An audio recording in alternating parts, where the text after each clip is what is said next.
Okay, knowing full well that most people are not risk neutral, they would not take $50,000 for a 50% gamble of. In other words, they would take less. They certainly take 50,000 for a half chance gamble of making 100,000, but they might take 40, 30, 20. Depends on how conservative you are. So how do we incorporate the attitude to risk into a decision such as the one that we're making? Imagine that we have this situation again. We have a 72% chance that we're going to make 50,000 and a 28% chance that we'll make 200,000. We accept those subjective probabilities as if they were real probabilities. We did calculate the expected value. Now there is a problem with doing this. That is, we multiplying probability times dollars, and those are not the same units. We know that most people would not trade $100,000 for a 50% gamble of $200,000.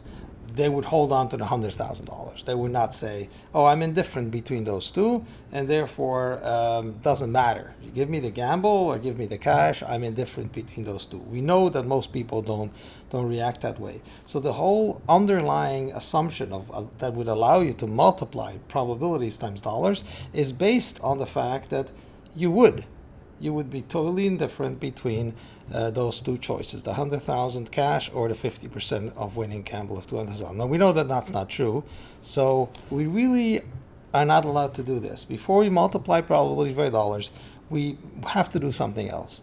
We have to associate with each dollar amount a probability amount. Now probabilities times probabilities you can legitimately do, but we have to find out what the meaning of those probabilities is. We'll call it a UX, a probability amount UX, so that the decision maker is indifferent between having an amount X for sure and a gamble with probability UX of winning the top prize. So we're going to convert everything, all of the dollars amounts are going to be converted into probabilities of winning 200,000. Now this is going to become clearer a little bit with some examples.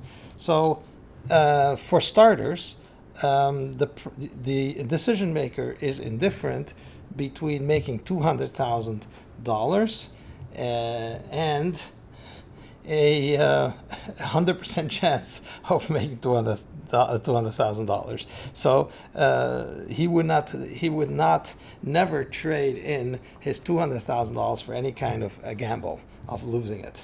And the same thing, if he is not going to make anything, then there is a zero chance of winning 200,000.